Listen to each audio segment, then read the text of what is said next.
بسم اللہ الرحمن الرحیم۔ فرض نماز چھوڑنے والے کا عذاب۔ فرض نماز کو غفلت اور لاپرواہی سے قضا کر دیتا ہے اور خاص طور پر نماز فجر کے وقت پڑا سوتا رہتا ہے، اس کا عذاب حضور صلی اللہ علیہ وسلم نے یہ دیکھا کہ ایک فرشتہ اس کے سر کے سامنے کھڑا ہو کر پتھر مار کر سر کچل دیتا ہے، جس سے اس کا سر چورا چورا ہو جاتا ہے اور پتھر لڑک کر دور گرتا ہے۔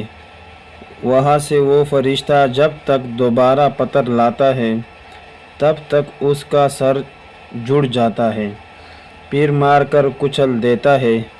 مستقل یہ سلسلہ جاری رہا۔ یہ بے نمازی اور نمازوں میں لاپرواہی کرنے والوں کا حشر ہے۔